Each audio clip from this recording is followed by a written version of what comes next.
Attends, t'étais bien en 4K? Oui, c'est bon. Mais non, parce qu'il y a le truc 4K 60 ou 4K 40 en haut, c'est pour ça que je dis ça. Alors, Tadadada. bonjour à toutes et à tous, bienvenue dans le podcast consacré à Elodie. Bonjour. Donc du coup, présente-toi Elodie, on sait que voilà, tu as une activité qui est coach de vie, coach un petit peu spirituel. Oh putain, ça va être long. Eh chérie, moi je suis hyper pro et elle fait de la merde, hein. On verra. Non mais attends, c'est parce que quand je dis bonjour, C'est barré, c'est de sa faute. je fais comme ça. Bonjour. Oui, j'avoue que le bonjour était un petit peu hilarant. Bonjour de grosse connasse. Bonjour. Comment je te présente? Je dis quoi? Coach de vie, coach, qu'est-ce que je fais en fait? Mais voilà, tu dis, alors là, je crois que c'était ça. Ah, coach holistique, parce qu'aujourd'hui on te voit dans le coaching holistique et la Ouais, non, mais spiritualité. tu peux dire, voilà, bonjour, on se retrouve aujourd'hui parce Ouais. que il était important pour toi de faire un Mm. podcast pour présenter ton parcours. Merci, Ouais. merci d'être là et de nous suivre. Enfin, Mm. voilà, tu vois, tu fais un petit truc et tout ça. Ouais. Et après, tu dis, bon, alors concrètement, tu voulais parler de toi, mais on va pas revenir à quand t'étais petite, tu vois, et voilà. Ouais. Allez, vas-y, de toute façon, on fait du On live, fait on du fait du live, show, on on fait fait du du show. show. Show must go on. Action. Bonjour à toutes et à tous. Mes chers compatriotes. Ça va être long. Une bière, c'est le dernier. C'est bon? Attends. Ok, j'attends. Ça je m'appelle pas Charles. Hein. Donc on va se Quand calmer. tu pars en fou rire. Chérie, il va falloir qu'on prépare l'apéro parce qu'au final, elle ne passera pas partie. Mumu avait raison. Elle avait prédit l'avenir, Mumu, c'est fou ça. Allez. C'est bon? You're here now. Est-ce que c'est pas moi qui fais l'intro? Non, c'est toi la journaliste.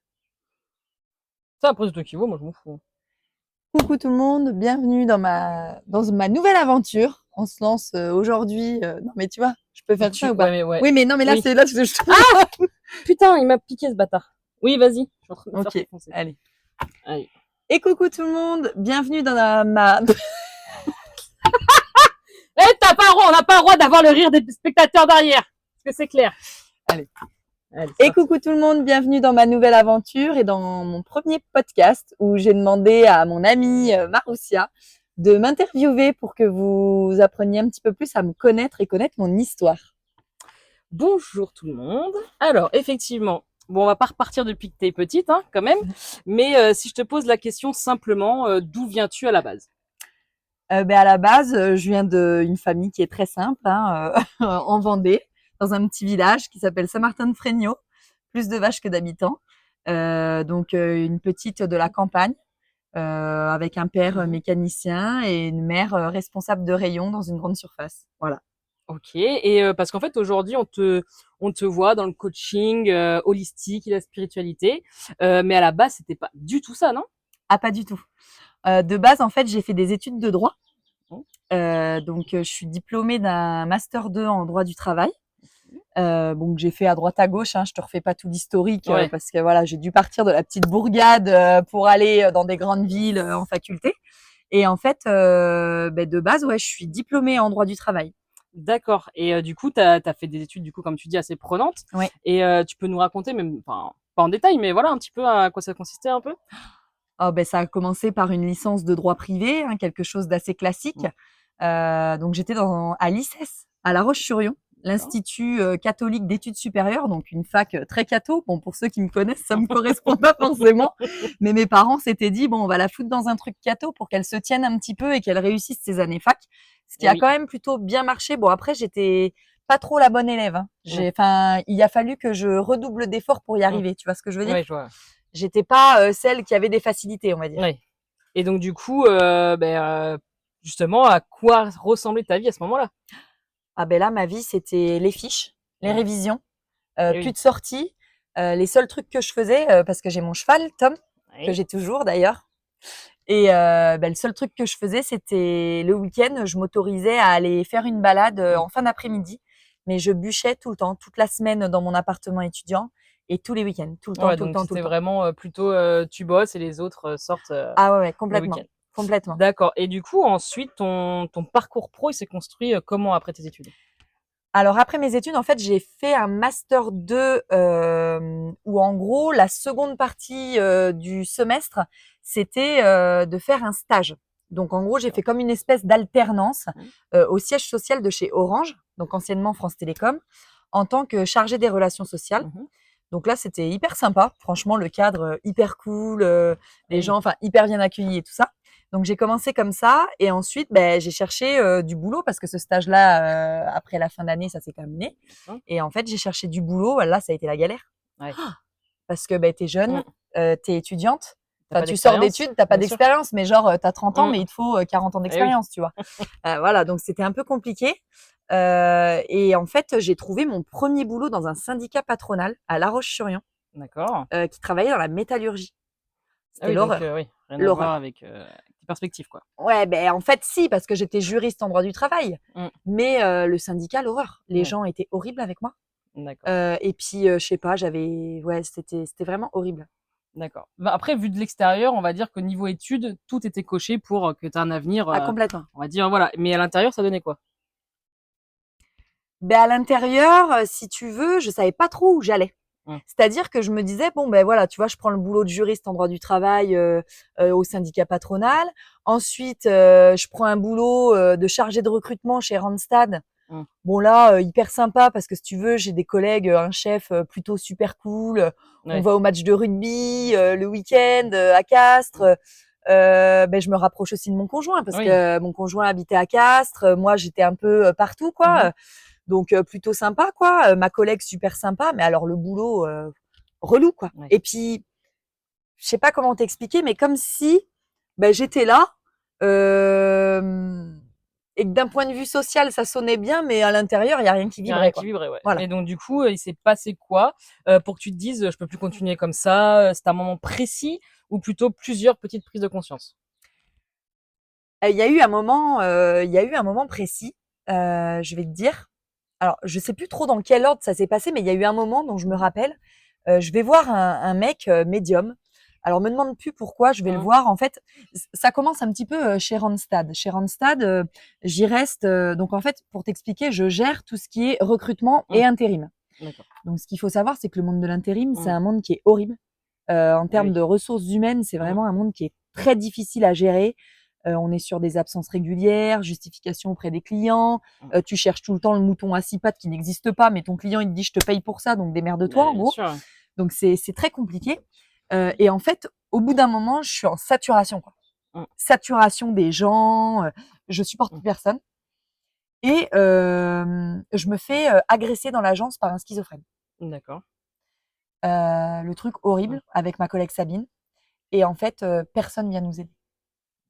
On appelle, les pompiers qui demandent à ma collègue, mais alors ses yeux, ils sont comment? Alors que le Mmh. mec était sous mon bureau. Enfin, c'était un truc où, Oui, vous étiez un peu senti seul, quoi. ouais, vraiment, on s'est senti seul.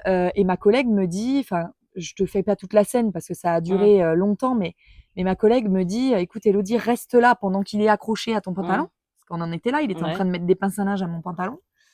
Reste là. Donc, elle me laisse seule dans l'agence Mmh. pour courir en Pour fait au oui. commissariat qui était en face, chercher du monde. Et là, en fait, je me dis, mais tu sais, en fait, tu te Mmh. dis, mais le mec en dessous, il a un couteau, il a. Mmh. Ben, si en fait ma vie elle devait s'arrêter là, ben, quelle mort Bah, de merde en fait. ouais. En fait, tu te fais buter par un intérimaire cinglé quoi. Enfin Donc non mais donc en fait, ouais, ça a créé chez toi, un déclic en fin de compte. c'est ça. Mmh. Et en fait, si tu veux, après ça, j'ai besoin de prendre l'air. Je pars à Zanzibar en D'accord. voyage. Bonne destination. Voilà, je pars à Zanzibar 15 jours et j'emmène ma maman qui avait perdu ses parents. Mmh. Dans la même année, mes grands-parents sont décédés et ma mère, elle était pas bien du tout. Vraiment, tu vois, ça allait pas. Et je me dis, tiens, ça va être un Mmh. voyage pour nous deux. Elle en a besoin, j'en ai besoin. Ouais. On va prendre l'air. Et en fait, pendant ce voyage, on part avec une fille qui organise ça et qui, en fait, si tu veux, fait des réveils musculaires, du Ouais. yoga, un petit peu un voyage Dans d'introspection. ça même. Voilà. Mmh. Et en fait, au cours de ce voyage, j'ai plusieurs choses qui viennent et cette nana là me dit, en posant un peu, en faisant des soins sur moi, alors que tu vois, au début, c'est pas quelque chose que j'expérimentais tellement, quoi. Et en faisant des soins sur moi, elle me dit, putain, mais Hello, t'es en burn-out. Mm. Et moi, non, Oui, mais mais oui. qu'est-ce que tu On racontes? connaît trop ce mot. Voilà, je dis, mais non, moi, je suis pas en burn-out. Mm. Puis elle me dit, si, Hello, je pense qu'il y a quelque chose qui va pas et tout ça. Il faudrait que Ouais. enfin, voilà, que tu ailles voir quelqu'un et tout. Et puis, on a commencé à rentrer dans une période très sombre avec mon conjoint. Alors, pas nous deux, Mhm. mais en fait, on a enchaîné toutes les merdes. Eh oui. Tu sais que j'ai mon petit Rio, Oui. pour ceux qui le connaissent pas, mon Golden Retriever, qui se fait opérer des ligaments croisés. Mhm. J'ai mon conjoint qui se fait opérer du cœur. Mm. On a un vis caché sur la maison qu'on a acheté. Enfin, en Mm. fait, on enchaîne toutes les merdes. Et en fait, j'ai une nana qui vient faire du shiatsu sur mon cheval, qui s'appelle Hélène. D'ailleurs, merci Hélène, parce que je pense que Hélène, ça a été l'une des personnes qui m'a mis sur Mm. cette route, tu vois. Donc, merci. Mais en fait, elle me dit, écoute, je te sens pas bien. Mm. Et en fait, mon cheval, par le biais de la communication animale, lui dit, Mais oui. il faut qu'elle fasse Mm. quelque chose, en fait. Là, il faut que, moi, je Ouais. peux plus éponger. Il faut qu'elle se prenne en main. Mm. Eh oui. Et là, je vais voir ce médium dont je te parle tout à l'heure. D'accord. Et là, le mec, incroyable. Révélation. Révélation. Le gars commence à me dire, à me parler de mes vies antérieures. Donc, au début, ça parle de ça, ça déroule, ça déroule. Et j'avais tout le temps mal au ventre. Mm. Et le gars se met au-dessus de mon ventre et me dit, Élodie, dans la nuit du 2 au 3 juillet, il y aura une pleine lune en Capricorne.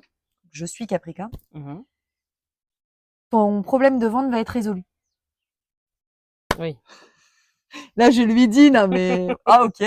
Oui. Je rentre, je le dis à mon conjoint. Mhm. Oui, qui lui il a dû Qui, dire lui, la même réaction. ouais, voilà, tu le connais. Hein. Ah oui, Il la a même dit, réaction. encore pire que moi. Et il me dit, bon, ben, on verra. Et dans la nuit du 2 au 3 juillet, j'ai fait une péritonite. Donc. Et donc là, en fait, je suis hospitalisée. Et en fait, on me met en arrêt une semaine alors que derrière, je suis en vacances 3 semaines. 4 semaines pour. Voilà. Et là, ben, repos forcé. Et donc ça va être la transition en fin de compte. Alors, ça va être la transition pour changer d'emploi. Parce que à l'hôpital, Ah oui. j'ai mon ancien employeur qui m'appelle.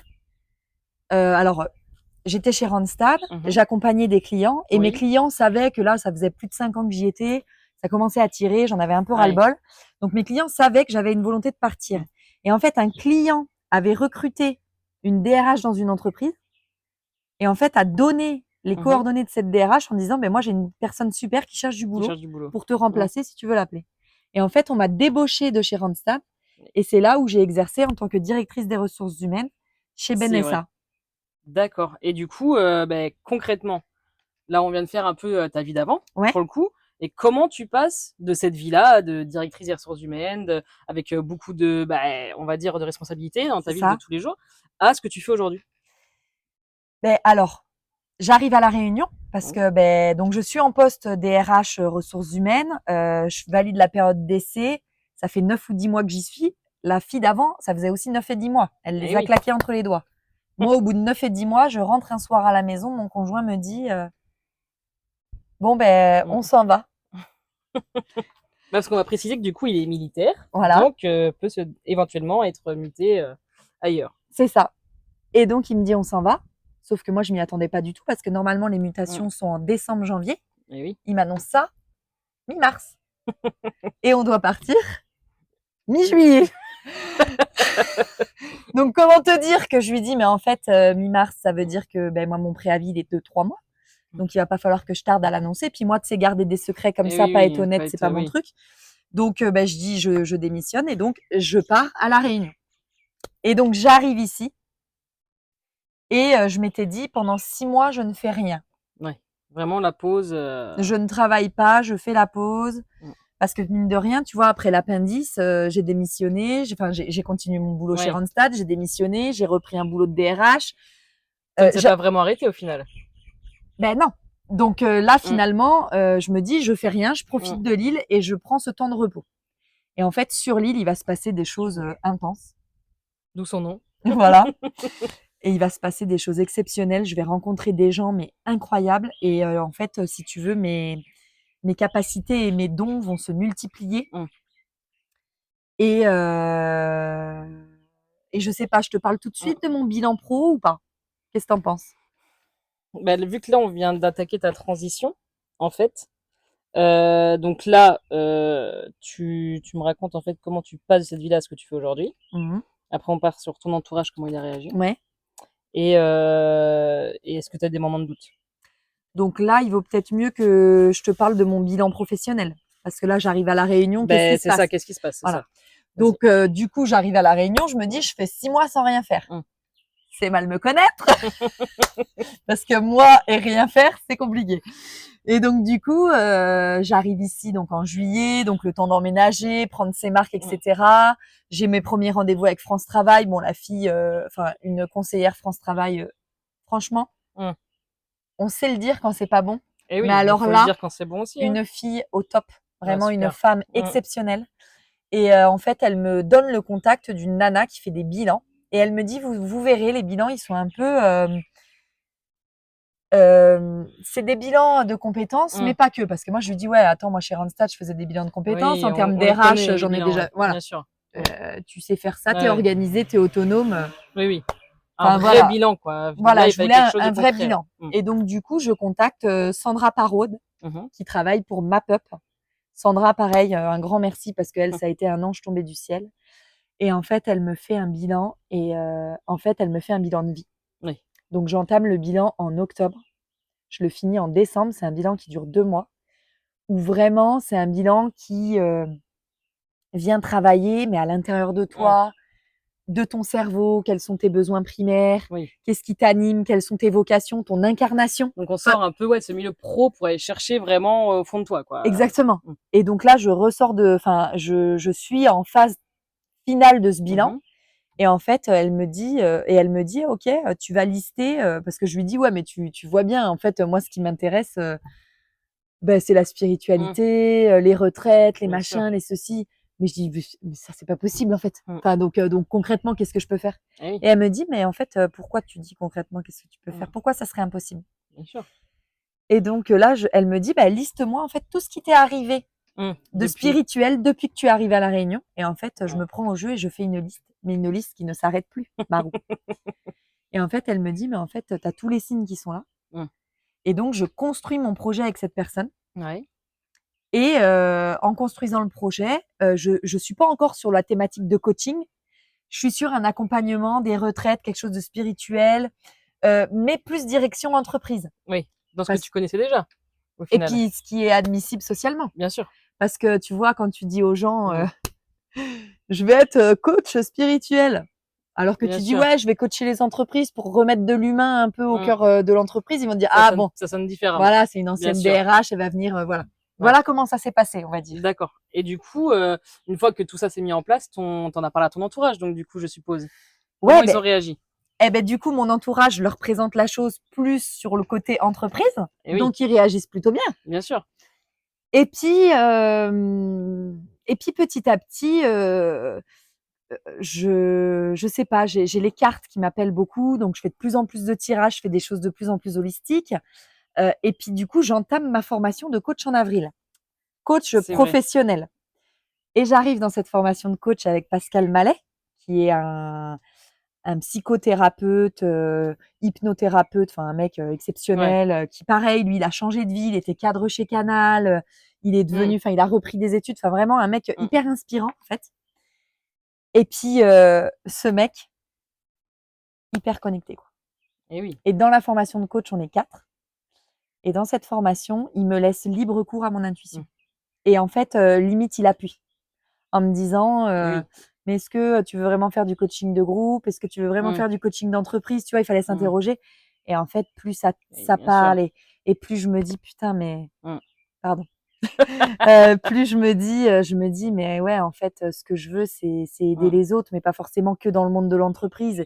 Et j'ai quelque chose à transmettre. Et en fait, encore une fois, il développe encore Oui. plus mes capacités. Il Mm. m'apprend la PNL, il m'apprend de l'hypnose. On apprend énormément de trucs. On apprend des exercices avec beaucoup l'intuition, Mm. les ressentis.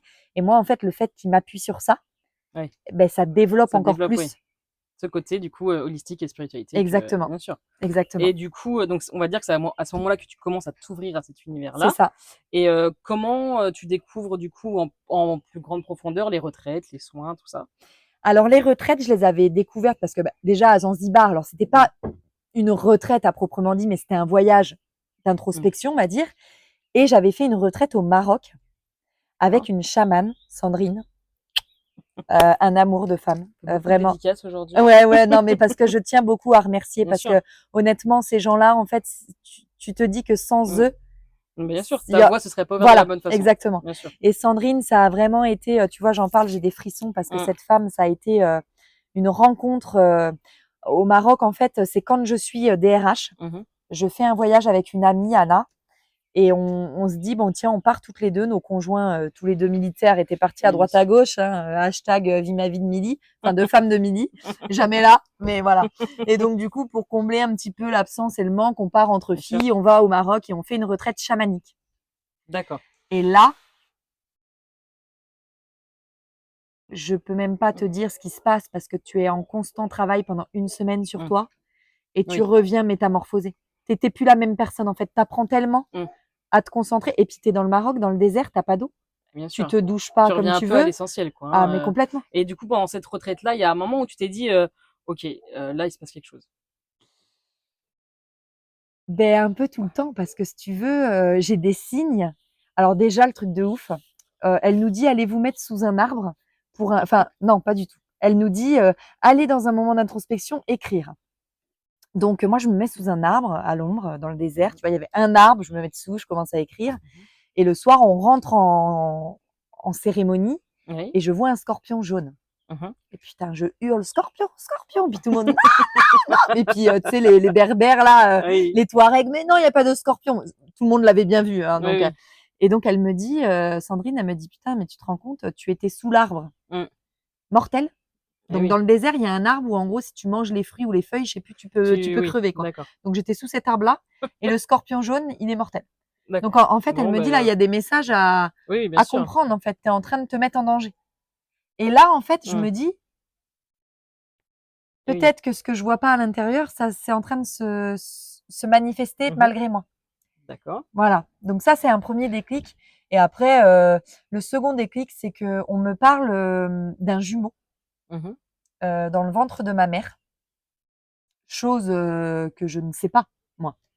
Bien sûr. Et en fait, quand on me le dit, je me dis: «Purée, mais il y a Mm. tellement de choses qui s'expliqueraient si c'était ça, Bien sûr. qu'en fait, il faut que j'aille regarder Mm. plus loin et que j'aille creuser». Donc bien entendu, je rentre, j'en parle à ma mère Mm. et ma mère n'est pas au courant. Ah. Parce que ma mère, ce qu'il faut savoir, c'est qu'elle a appris qu'elle était enceinte de moi après avoir eu un accident Mhm. et donc potentiellement, donc je vais voir plusieurs personnes, hein, médiums, plein d'énergéticiens et Mhm. en fait, ils me disent tous qu'il y était Il sans y que je était. leur dise que j'avais bien un jumeau et qu'il est décédé. Enfin, en fait, il m'a aidé dans mon incarnation et qu'il est D'accord. parti au Au moment où il y a moment eu où, cet oui. accident. D'accord. Et donc là, ça me donne envie d'aller faire un chemin sur moi, quoi. Bien sûr. Et donc c'est ça, je pense, les deux prises de Ouais. conscience. D'accord. Et aujourd'hui, du coup, après tout ça, est-ce que tu peux nous expliquer où t'en es aujourd'hui, ce que tu fais réellement, du coup, à Ouais, quoi ça t'a amené, tout ce chemin, vers quoi ça t'a amené concrètement? ok. Alors, déjà, tout ça, quand tu entames un travail sur toi, je tiens à le préciser, je suis encore en Mm. travail sur moi. Mhm. Parce que pour moi, le travail sur soi, c'est toute une vie.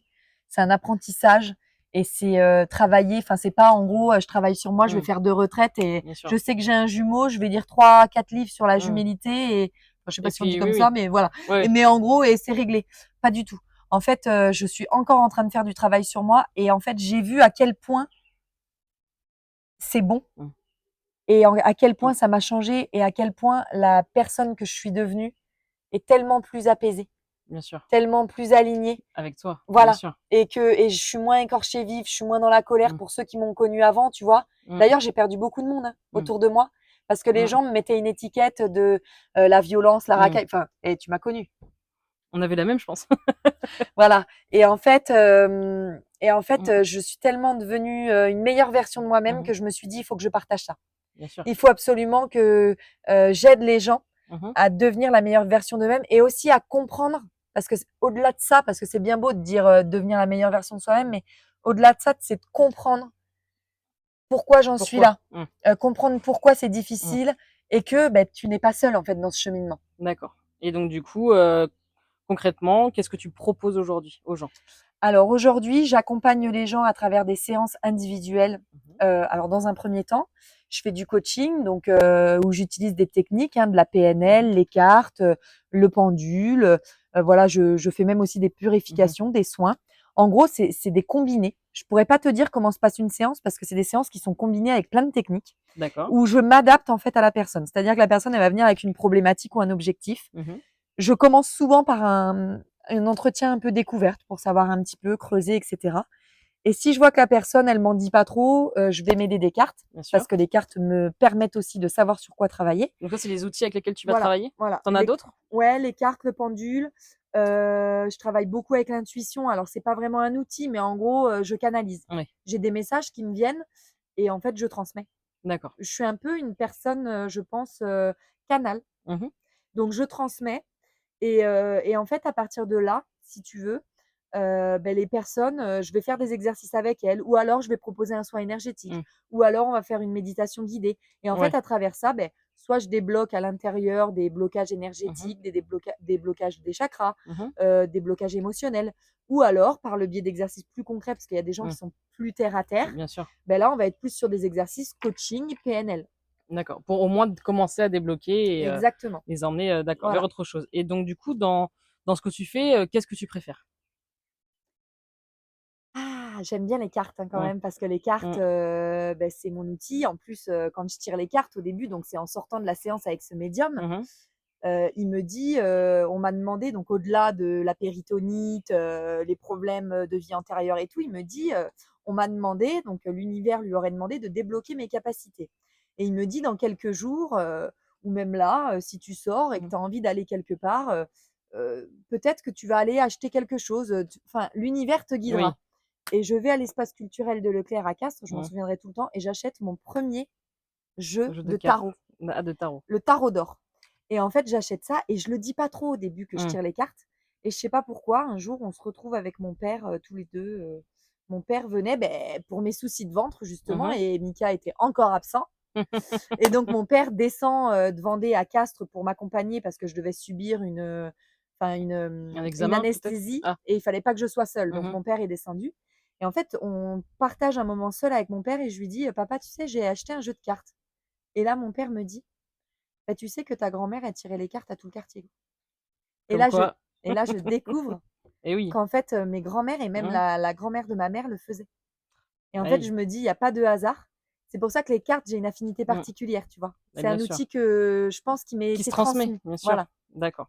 Oui, non, mais ça tient la route, hein. On croit au final que c'est quelque chose qu'on découvre, les côtés holistiques et spirituels, alors que ça date de bien avant nous Exactement. et que voilà, nos grands-parents ont pu l'utiliser. Et du coup, donc là, on a compris un peu du coup les changements que ça pouvait apporter dans la vie des gens. Mais dans la tienne, dans ta vie, qu'est-ce que ça t'a apporté, tous ces changements? Oh, déjà une bouffée d'air. Ne pas Mmh. respecter d'horaire. Ne Eh pas oui. être stressé. Ne pas gérer des Mmh. conflits Mmh. quotidiennement. Alors, chez Randstad, les conflits Mmh. d'intérimaires, j'ai pas pu aller bosser ce Mmh. matin, Mmh. j'ai cherché ma carte d'identité toute la nuit. Mmh. Tiens, il est pas au boulot ce matin, il m'en manque 6. Mmh. Enfin, ça. Mmh. Ou alors les conflits RH dans le dernier boulot où c'était vraiment hyper tendu. Là, déjà, je suis hyper sereine, pas stressée. Je peux profiter Mmh. de mes chiens. Tu Eh vois, oui. ça, c'est hyper important pour moi. Mmh. Le matin, le soir, je vais les Eh promener, oui. je prends le temps. Un temps Euh, pour eux, mais un temps pour toi aussi au voilà, final. c'est vraiment Mmh. un temps de déconnexion. Puis regarde, Mmh. Ah oui, on est enfin, gâtés. On est franchement, gâtés. profiter de la Mmh. nature, tu vois? Par exemple, Mmh. voilà, je me dis: «Tiens, je veux accompagner quelqu'un», tu vois? Je suis en séance, je peux être ici. Mmh. Je suis en séance, je peux être à la plage. Eh oui. Et puis, ouais, ce qui a changé, c'est une vie plus douce, moins de stress Mmh. et puis surtout et la chose la plus Mmh. essentielle, du sens dans ce que je fais. Bien sûr. Je suis alignée et je sais que je suis à la bonne place et ce que je donne. Heu, c'est comme si j'étais investie d'une cape de guérisseur. Ouais. Souvent, tu vois, on m'a dit ça dans les soins: «On Mmh. vous a mis la cape de guérisseur». C'est en fait enfin utiliser, hem, mes compétences holistiques, Mmh. spirituelles, je sais pas comment on peut les appeler, en tout cas ce qu'on m'offre Mmh mh. aujourd'hui et le mettre à disposition des gens pour et puis voir, le Le changement changement. des gens. Donc en fait, si quelqu'un aujourd'hui, ça peut être vous aussi, vous vous sentez un petit peu perdu, vous et ce qu'on dit aujourd'hui, ça vous parle, qu'est-ce que tu leur dirais? Je leur dirais que